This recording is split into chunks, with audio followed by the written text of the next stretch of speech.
Join Sean and Brad as they talk about sports and share a beer. From the east coast of Canada to the west coast of the United States. Over to you, boys.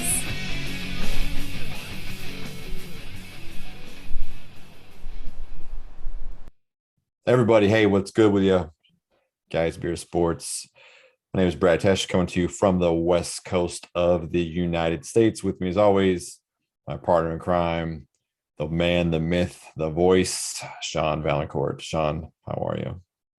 Doing good, man. Can't complain too much. Very excited about this week's show. I wouldn't listen to you if you did complain. I like that you got a haircut, though, so good job. Well, thank you. Thank you. I, even took down the beard a little bit there, too. I look like a human being again. So, yeah. Took the earrings out, trimmed your beard. Not sure I know who you are. Right there tells you. Rush.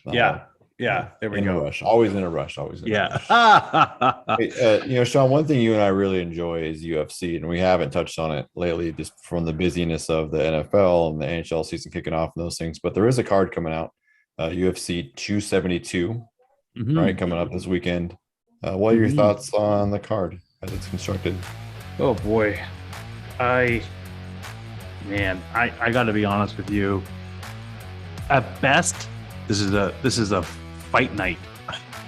At best, they want us to pay $70 for this, for Colby Covington against Jorge Masvidal, two guys that have not beat Usman, and they're gonna beat each other up. They're trying to sell this like this is like a big thing. You have Rafael dos Anjos against Renato Moicano as the co-main. This to me, this screams, hey, this could have been done on a Saturday night on ESPN. Not only could have, should have. Yeah, like I understand you get into lulls, but I'm not about to spend $70 on this. This is crazy. No, right. It's Kevin Holland and Alex Olivier, whatever his name is. Alex Oliveira. Mm-hmm. And Greg Hardy. Yeah, Greg Hardy against Sergey Spivak. Yeah, like fight night. Yeah, it's all fight night. It's absolutely, I don't know. I mean, the UFC's got to put out a product. I understand that monthly, but come on, this is an embarrassment. And I'm sorry, I'm not trying to like dog. I'm not trying to dog these guys because I know they work hard, but come on, all you guys. Well, this isn't a shot at the fighter, right? I mean, the fighter's going to sign up for the fight they are. This is a shot at Uncle Dana and the UFC because they can't put together a top night. Like, come on, do you think Colby and Jorge Masvidal, after the win on this, they're actually going to get another shot at Usman? Like, come on, like don't sell this to me. It's neither one deserve it. No, I mean, and they're trying to sell it like, these guys have this big grudge, and maybe, I don't know. I mean, they're selling a fight, Do you trust that either one of them isn't playing a character, though? Oh, they're all, it's all playing a character. They're playing especially these two, right? That's what they do. Trust anything comes out of their faces? I'm not, I would be hard-pressed to, like, listen, if there was, like, a top 10 college basketball game on, I'd watch that over this card. There's no way in God's green earth I'm paying for this card. No, I'm going to be watching the late game on hockey on the West Coast here. That's exactly what fight night. I might flip in and see who it is. I'm not sitting down to watch it, let alone pay for it. So $70? No, it's speaking of guys that do have their stuff together, with us today, Derek Clarke from Fight League Atlantic. So tune in for that interview. We'll be right back. Hey, everybody. Welcome here to Guys Beer Sports. We are joined again with my very special guest, my friend, Derek Clarke from Fight League Atlantic. Derek, how are you? Great. Thanks so much. Really appreciate you guys having me back on. It's been a couple months now. And yeah, how you doing? I'm good, man. Last time we talked, you were in your backyard trying to avoid a bee. It was pretty entertaining, but I mean, at the same hand there, you ended up giving us a great rundown of what was happening there in the Nova Scotia area there in that area there about mixed martial arts. Yeah, sure. How about you just give us a quick recap of that there quickly? Yeah, we that was actually, that's funny. I remember that was on a nice warm sunny day, completely opposite of what it is now, where it's minus 25 or something out here in cold, but comes with the territory, I guess, in this time of year. Our events, man, like at that point, I think we were doing another grappling event because of the COVID whole restriction thing. We were able to pull off one MMA event in the last 2 years. Since February 2020 was FLA 1, shut down until October of last year, FLA 2. And in between that, we did 3 submission Kumite events. We've done a lot of jiu-jitsu events in the past, more like tournaments and grappling matches on the mats, but now we've added our cage, and it just seems to have taken our whole brand and everything to a different level. It gives athletes 2 different ways to kind of have an outlet. Well, it also gives the scene an outlet, not just, grappling, but also MMA. So these kumites are more like, usually they're 16-man or in 8 women brackets, but this particular one that's coming up is a 32-man. So it's 32 guys bought a golden ticket. They received a golden ticket for this event. And what'll happen is 32 men and 8 women, because obviously the female scene's a little bit smaller out here, but it's growing, and other tournament brands are doing a great job promoting them as well. And it's a great community out here. So long story short, these 32 athletes will start in the morning at 9 a.m. The females will go. So that bracket of 8 will break down. There'll be 4 matches, which will break it down to the top 4. And then 32 men will go 16 matches. The top 16 who win will then move on to the pay-per-view that night. So the top 16 men and the top 4 women, so they compete once during the day, and the winners move on. And then that night they'll compete in the 16-man bracket, which is another 4 matches essentially. So it's 5 matches in a day. Wow. Yeah. Wow. Oh, Yes. man. That is like old school UFC nonstop, keep fighting, next one. Except with a little bit more, you still do you have rounds in these, or are they like 5-minute rounds? 10 minutes per round. So we're going like pride almost there. Well, but there's no striking, so it's submission grappling only, right? So it makes it even worse. In some ways, for some people, like I'll tell you, like, well, I shouldn't say that, because when you're exhausted and there's someone on top of you punching you in the face, there's nothing worse than gassing out and like nothing to do. Oh, it's a terrible thing. But anyway, going back to that, these 10-minute rounds. So it's 7 minutes. The first 7 minutes are submission only. So you have 7 minutes to submit, and then if not, it goes into a 3-minute overtime round. Which is points based. So there's IBJJF, which is International Brazilian Jiu-Jitsu Federation. They have a points based system. So you pass or you mount someone, it's a certain amount of points, take someone's back, all that kind of fun stuff. So then at the end of the overtime, if it's a draw, like if no one got points or whatever, then it would go to a judge's decision. So wow. Yeah, it's a busy day, and because of COVID restrictions, we have to kind of do it a little bit like kind of stagger the times a little bit, but we're streaming everything for free during the day. Everything will be free on our Facebook and YouTube pages, and then the top 16 and we also have 2 great super fights between black belts in the local scene here competing too. So that'll be all pay-per-view tonight. Wow. This is all on March 12th. This is so yeah, like I remember that when you were doing FLA 2, you're getting ready for it, and then the government in Nova Scotia pulled the rug from you there, taking away, I believe it was your commission license there in order to do it, just due to COVID. Yeah, they didn't take our license. That's a whole different conversation. But they they could have, I guess, but they didn't. Yeah. Long story short, we weren't happy with what happened, and we voiced our opinion, but at the end of the day, they rule the roost, and they did Nova Scotia took a very cautious approach when it came to COVID, and right. Whether I think it's right or wrong, at the end of the day, they're the smart people who have the science, and then they're the ones we have to follow. And so they made the right decision, and they did what they chose to do. And so, yeah, long story short, they didn't do that, but they just moved our event. They canceled it. Right. So we were forced to move we had a choice. We could have canceled the event, but at that point it's been 2 or 3 events that kind of were not canceled directly at all, just more so COVID restrictions related. Right. That we kept getting delayed or shut down. So at that point we felt so bad for the fighters. So we were like, let's push forward. And you ended up going to New Brunswick, if I'm not mistaken, right? Moncton, yes, sir. Yeah. Are you staying there for your events now, or? For the foreseeable future, yeah, you'll probably see us there. Moncton is a great location for anybody who's a fight fan. Obviously, Elite One, who used to do events. I don't know if they're going to come back and do events. Hopefully, they do. They did a lot of really wonderful events in the Moncton area, but they don't seem to be doing events anymore. And it's important that more brands, because it gives athletes opportunity to fight. We can only put 4 or 5 cards on in a year. That's realistically like 50 to 60 fights. Right. If you're doing 10 to 12 fights a card, so that's only 120 people when we have a registry of 600 people who want to fight. So there's lots of people, lots of opportunities. But anyway, so I don't know. I think we'll probably end up back in Nova Scotia by the fall of 2022. We haven't announced that yet, but that's our plan. Is inside scoop.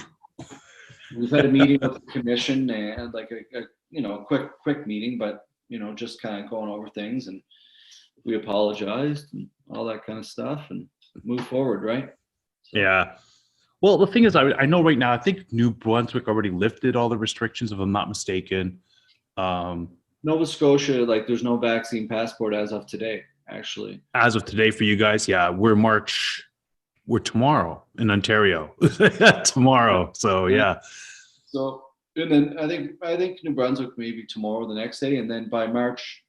So 2 days after our event, unfortunately, March 14th, I was hoping they'll lift them. Maybe they'll lift them a little bit more before March 14th, but I don't think. But basically, you can have 75% of the venue. Okay. But because of our cage and the venue we use for our grappling events, it takes up the whole floor of the venue, which would be 200 and some seats. So that we lose a lot. So we can only sell about 100 seats for our grappling event.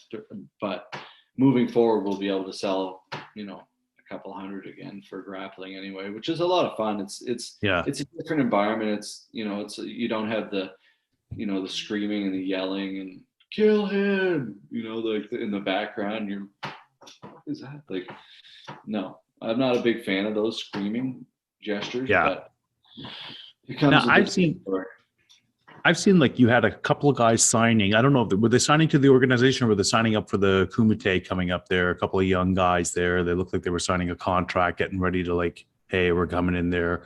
Yeah, they're signing to fight mixed martial arts. We don't. That's a big thing for us. Like people have asked us that in the past. We don't plan to sign anybody right. At our level, in our local level here too. We're in again. I can't stress that enough. From the Maritimes, and it's a small area. And athletes need opportunities. So we probably will never sign anybody, pro or amateur. We want people to have opportunities. So if they can fight for us and win a belt that propels them to a bigger brand, or if they can fight for us and fight for another local brand right away, a month later, that's the ticket of growing our scene and competing. We're athletes. For us as a brand, yeah, we want to sell tickets and have great fights and provide great entertainment and give athletes exposure. And then they can take that exposure and go to a higher brand. People that want to make this a career, they need people like us and we need people like them. And it's that humble humility and like that relationship of just knowing your place in the relationship and growing together. Right. And I think that's very important. I rambled on there. I'm sorry. Oh, good. Listen, I just been impressed that you guys were able to keep this afloat during a COVID environment, but now it looks like, hey, things are coming off. I've lived in Nova Scotia, and I know that people love to see fights in Nova Scotia. I mean, you go to Pizza Corners, you can see fights downtown Halifax at Pizza Corners anytime. You know what I mean? Yeah. I'm sorry, jokes. We got jokes. No, that's true though. We got actually a good street episode we're doing coming up. There's another little inside tip. We're going to start doing some it's kind of like Jimmy Kimmel-esque stuff where they go around and ask, kids or random things about. So it's gonna be like that, and we might get to Pizza Corner at like 1 a.m. and do some interviews. Bro, free T-shirt for the best wrestler. Bro. Roasties everywhere. Man. So March 12th, you have 32 the night before, 16 then you whittle it down to 16. 16 are going to go on, and then it's 8, so that it goes down to 4 women then on the card as well on March 12th. Yeah, so it's like 20 free matches during the day, and then at night the 20 pay-per-view. So, and Man. Sorry I cut you off there a second ago about us continuing to run during COVID, and saying, it's for people like you or anybody giving us a platform, right? And so, man, it hasn't been easy because we haven't got any help from anybody, government or anybody like that. We don't qualify for it as an event company. Every time I look on Instagram, every time I look out there and YouTube, I'm seeing you're interviewing another fighter, somebody that's a trainer. You're making signings of people to come in to fight. I don't even know where you're finding these people, and I know that's got to be challenging as well. Having to sit there. Oh, are you double vaccinated? Oh, are you sure you can fight? You wouldn't believe it. I'm telling you, like you can sign a fight one day and the next day it's off. It's such a fickle game like that. It's a game. It's truly a game. And I'm not saying that like people are playing games. I mean like injuries or just random lists of things that can happen. Like especially with COVID, that was a whole different. Like I laughed with the commissioner today, and I said, I don't know if I know how to run a not COVID event anymore. Like I don't even know. Like because there's so much extra shit that you have to do that now that I'll be like, what do I do now? There's nothing to do. All this free time to do other stuff. Well, it's just like, and it's not like they're on their end, like it's just like between them and us and insurance or, like the country's restrictions, between all that kind of stuff. It's just so much to constantly think about. Like, even if you think about like 32 athletes coming in and their coach, everyone has like, for the Kumite, it's 1 coach, for MMA, it's 2. Everyone's got to have their vaccine. So New Brunswick, for example, what we had to do is everybody had to provide double the vaccine. They also had to do a screening test for 7 days and then provide a negative test upon arrival. Wow. Are they all in the Atlantic region, these fighters, or are they coming from all over? For the Kumite, it's all Atlantic. Everything. Everyone's from the Atlantic region then. Okay. Yeah. So do you have any defending champions coming into this year? I do. We have there's not because this is our 4th installment. Our 5th installment, just to redirect there, is in July. And in July it's going to actually be a black belt Kumite. So it'll be all black belts from across Canada. We'll be competing in that one. So, and we'll have a little bit of a different, anyway, we'll talk more about that another time. But going into this bracket, a lot of super talented guys from all levels, big sizes who are small. Like the weight cutoff for the men is 220. So it's 220 and under you can weigh. So there's guys that are 130, 140 pounds, right? And there's lots of guys who are cutting weight to get to 220. And then the female is under 150 pounds. And our defending champion is Sarah Wilson. She's coming back and defending her title. This girl is a powerhouse. She's competed, it was Submission Kumite 2. She competed in a singles match and did great. And then she came back and won the belt at Submission Kumite 3. So she's now she won the ring. I guess it was a Submission Kumite ring for that one, but this one is a belt. So yeah, she's come back. And then she's actually she's fighting as well on April 30th MMA.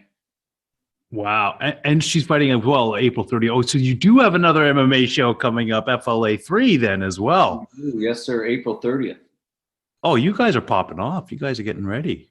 Yeah, we have a couple other dates too, but it's in this line of the game, you can't. In this line of the game, in this, I don't know what I was saying. In this particular sport, like everything's from the government, right? So everything's regulated by them. So you can't just go announcing things.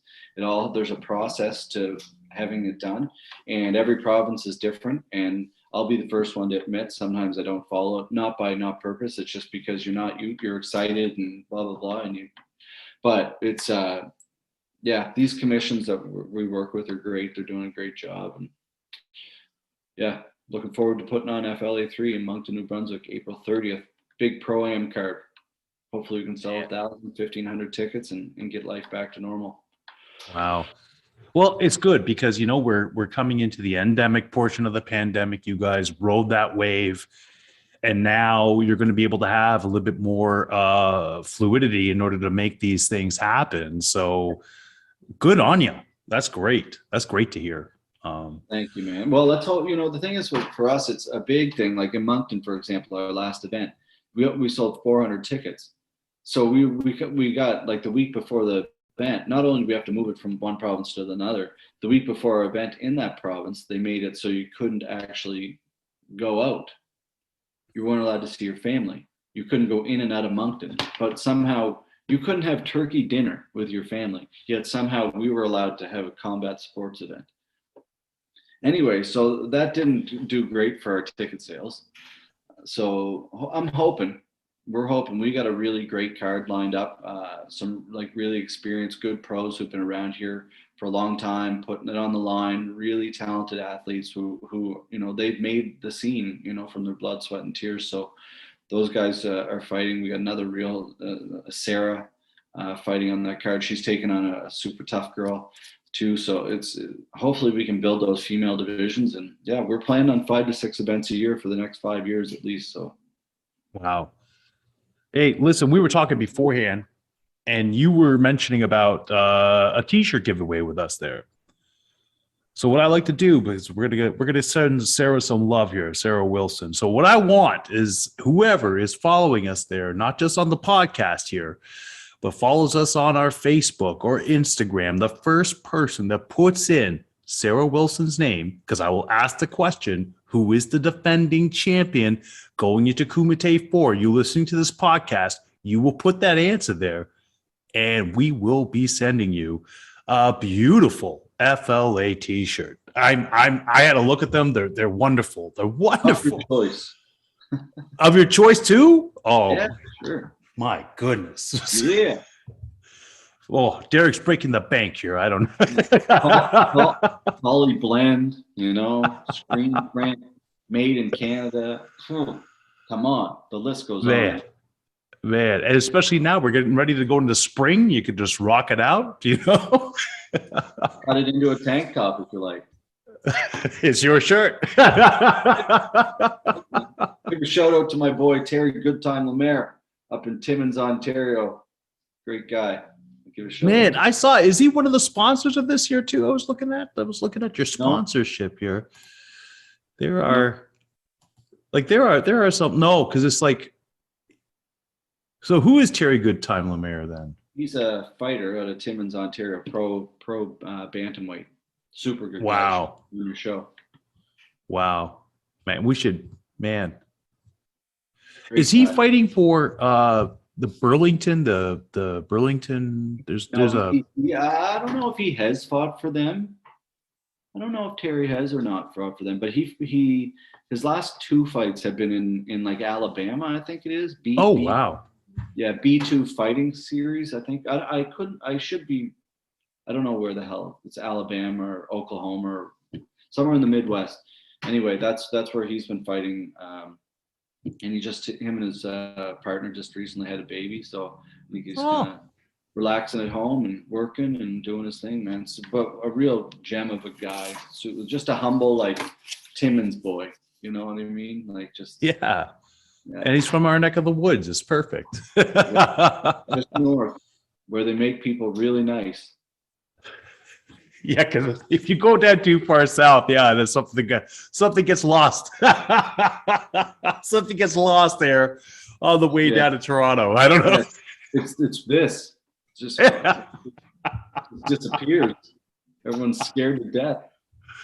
Man, I lived in King West for a long time, and I absolutely loved it. Like I don't know if we spoke about this before, but Toronto gets a bad rap a lot, and Ontario gets a bad rap because it's a beautiful province with a lot of beautiful people. And in Toronto, truly, I had some really great memories, and I never ran into, like, you know, you'd have your bros, you know, fight whatever, but like I shouldn't say that I probably was like a drunk fool at certain points, you know, but we never found trouble. We never, like, you know what I mean? Everyone was good and just partied. Like, it wasn't, I spent a lot of really fun years in my 20s there, like working in the bar industry or working in the tourism industry and stuff. And did you ever hang out down around that, like, King West area? I'm on the east side, so I'm down by Queen East actually. So okay. Yeah, so when I actually go downtown, I go walking. I mean, we'll get up to the west side. So King West, you know, I love it there. It's beautiful. It's changed a lot though, eh? It's totally changed now. Everything has changed here in Toronto completely. Yeah, it's like where I live is very close to Regent Park, but it's not the Regent Park of old. It's really? Yeah, it's totally changed. The vibe is good, but you still have your pockets here and there of, you know, like Moss Park is just up the road, and it's still got a lot of homeless people, and you feel sorry because it's like it's cold. It's so cold out there, you know. And so I mean, it's but the thing is that Toronto itself has just got that. It's got its own vibe. Like, we were here for New Year's, right? And I've never been in a place where I heard the city just you know, it was unbelievable. I was just listening, and it went for about 20 minutes of just fireworks and people screaming, and I'm like, you know, in jubilation, not like but you know, that's very like European, like, you know, like Canadians are a lot more subdued than that. So that's good to see. Like, to me, that's great celebration, right? That's exactly it. Yeah. And so, you know, and Toronto has always been, I think, like the melting pot when it comes down to, because you have every single nationality race down in here as well. Yeah. And I mean, I grew up in the area, and it's also, I mean, I'm very thankful I grew up here, being exposed to all these different cultures, you know, and the best education you'll ever get. That's exactly it, you know. But now it's like everybody's moving out everywhere, you know. You have Indian restaurants in Nova Scotia now that are just wonderful, and it's like, you know what I hear? Like, we just moved to Truro this weekend. We're trying to make our way back to Pictou County. My partner left the government and left her job there and took another job in Truro. And I hear so many people, like, obviously we're looking at buying a different house, but right now we're in an apartment for a couple months until we find something that we want. And no one can find anything because everyone from Ontario has come down here. That's what everyone says, but it's like this generalization, right? Like, it's like every single person, those people from Ontario keep coming down here and buying those provinces or those houses, you know, put the price right up. It's like, no, everybody's probably not from Ontario, right? But it's just hilarious to think that everybody's a small town. But yeah, I don't know, man. Toronto's a great place. Definitely gets a bad rap sometimes, but it's like you said, it's a melting pot. People from all over the world, and it's a great city, man, with a lot of things to like. A great arts and culture scene, a great food scene, a great entertainment scene. Like, it's a really great city, in my opinion. And it's I'm going to be honest with you. I had an addiction with DoorDash over here. It was. I bet. What do I want? A million different restaurants. That's it. Like, what do I want? I have no idea. Yeah, it was a bad addiction. I had to snap it. The hard one. How do you snap? Delete that?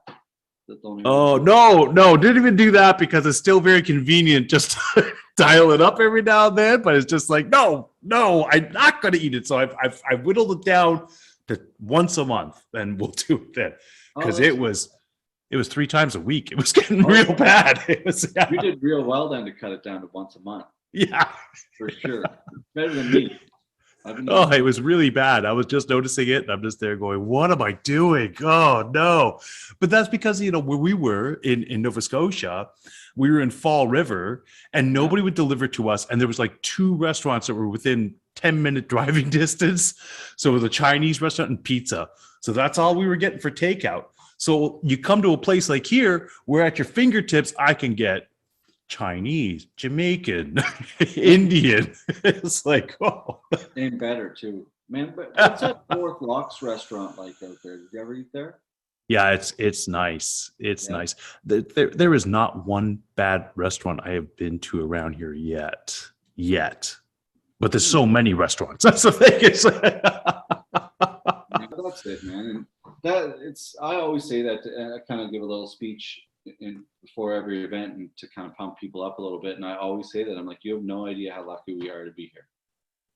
Always. Like, we're competing. Like, if you look at like our events, and I didn't do it at FLA 1 or FLA 2, but if you look at our events, so it's like BFL Vancouver, 70 some events, BTC Toronto, like 15 events,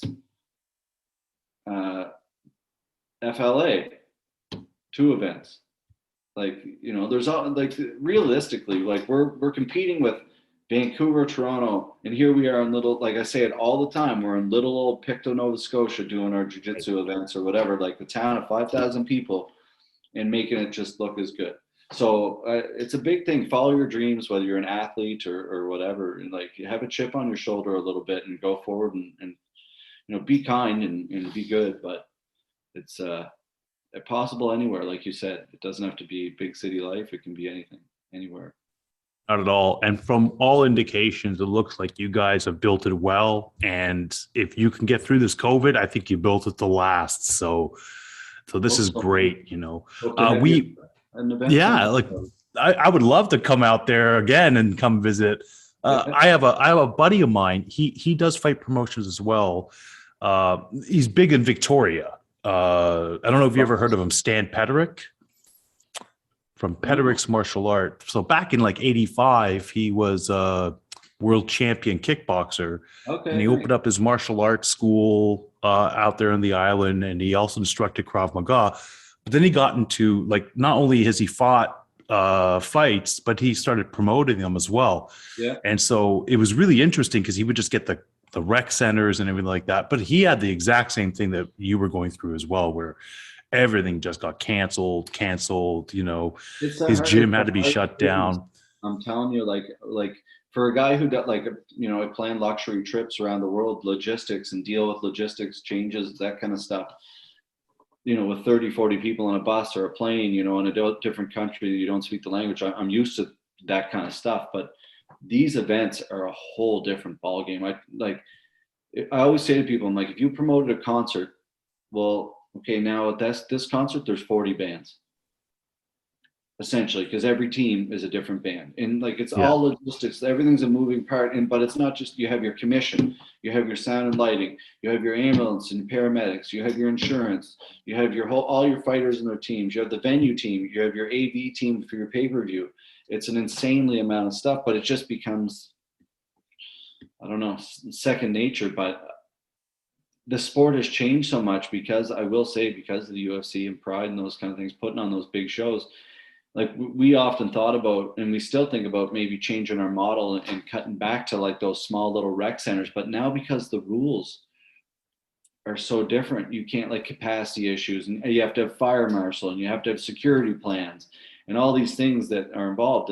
It doesn't benefit. It costs so much to put on an event. You are almost forced to use a big venue, right? And so that's the downfall. Oh, absolutely. Old school is gone, which sucks, because that's when, you know, the 80s and 90s and early 2000s, like, I would say the 80s and 90s was just such a wonderful time. Yeah. Hey, listen, I think we're coming out on the other side. You know, due to these last little bit of world events there, things are not feeling the greatest. But the thing is, though, is that you've managed to, you know, you and John have managed to direct this over and steer this ship and keep it on a course that you haven't collided it. So I think you're about to come out on top here, buddy. Like, Derek, it looks great. I'm looking at all your sponsors here. You got tons of support here by way of sponsorship over there on the East Coast. So good on you. And I'm going to be watching myself for Kumite 4. That's going to be awesome. I can't wait for that. And you're going to have to let me know. You're going to have to come back on before FLA 3. Sure, man. Yeah, maybe we'll get the main event guys on or something like that, or whatever. Yeah, that would be awesome. Yeah, that would be awesome. I mean, you're fun to talk to too, Derek. Yeah. Sure, man. I don't mind coming on. I always love coming on and chatting with you, man. You know, it's great people, and I can't remember the gentleman who was on last time with me when I was swatting bees, but he was. Oh, that was my buddy Reed there. So he's busy right now as well. Yeah. He's very knowledgeable about the fight game, like extremely knowledgeable. Nice. Yeah, that's right. I remember because he trained, I think, at one point. I think that's right. He did. Yeah. I think maybe he fought. I can't remember. Yeah. He's from. Oh my goodness. Yeah, from Massachusetts there. So yeah. And the thing is, I think that Nova Scotia, like Nova Scotia and Massachusetts, they have that affinity for each other as well. Yeah, there's kind of that. It's weird, like growing up, like my parents are big Yankees fans, but growing up, like so many people, like I'm a Boston fan. Like, why? Like, well, it's Boston, man. It's just down there. Like, what? This is weird. But just I don't know. To me, like, but Boston is like, to me, I would much rather drive to Boston any day than I drive to Montreal. And I lived in Montreal. I love Montreal, but for some reason, I like Boston better. It's just it's like a 12-hour drive each way. So. Right. I don't know. I really enjoy going down through like Portland, Maine, in the Maine area. And anyway, shout out to him in New England. You hear that, Reed? All right. One final thing I want to say: keep it peaceful, everybody. I know there's a lot of bullshit out there in the world. No matter where you're from, just be kind to one another.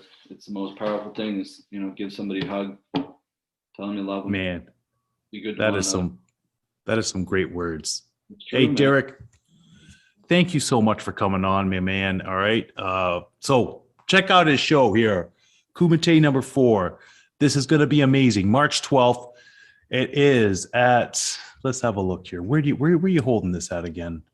At the DeCoste Center in Nova Scotia. There it is, DeCoste Center in Pictou, Nova Scotia. Ooh, so we're going to be able to see that. And right now, you could be able to buy pay-per-view for Kumite 4 as well.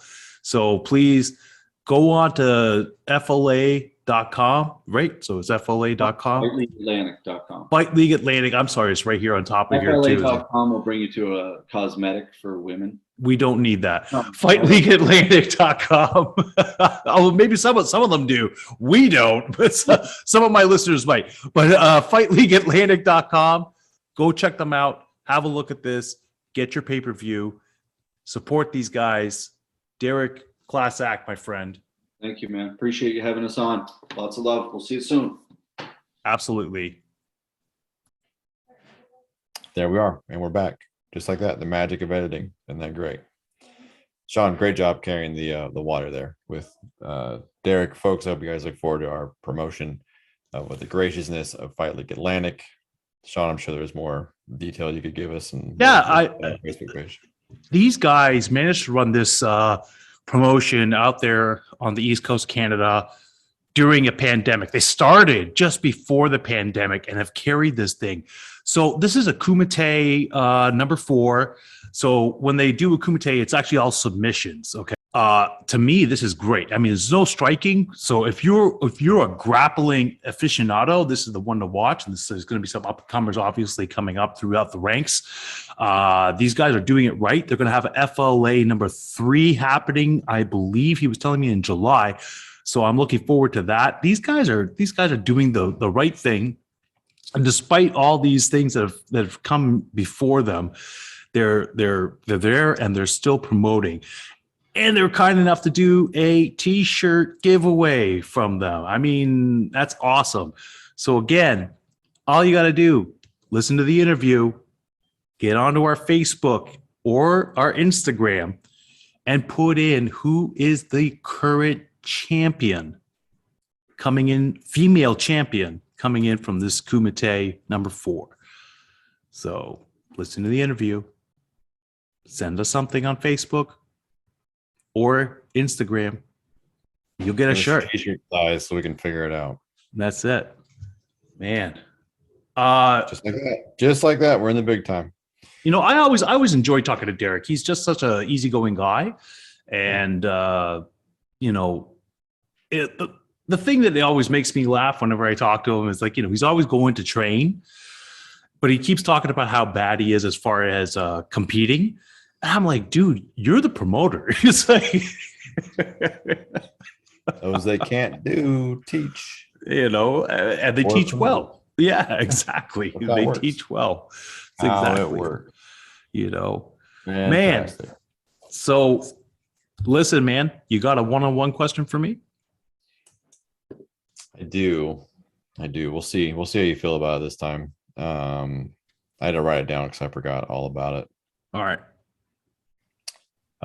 This is what it is. What is the most unique or weird fashion trend that you would like to bring back?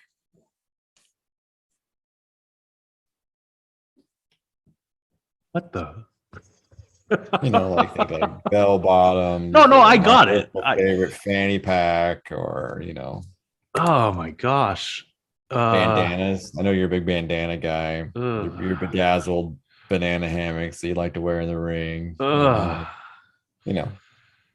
I think what I would love to see come back. Do you remember the ponchos in the 90s? Yeah, I like the ponchos. I'd see the poncho come back. Those multicolored things. It's really cool to put on. The rapes, is that what they call them? That's the one. Yeah. Let's say in Canada, it's just poncho because we were just, What a fat guy move. It's the best. You don't know what you're getting and you're warm. I don't hate it. That's for sure. Yeah. Well, what about you? I have a separate question, but what about you? What's your fashion thing you want? A fanny pack. I think that's the move. It's who doesn't want to have a fanny pack? You look like a fanny pack kind of guy. I want to put my wallet, my phone, and my keys in there and not worry about them in my pockets. I like to get my hands in my pockets to keep warm. There's too much stuff in the way. My hands are too big, and pockets are too small. Big guy problems. We both have big guy problems. All right.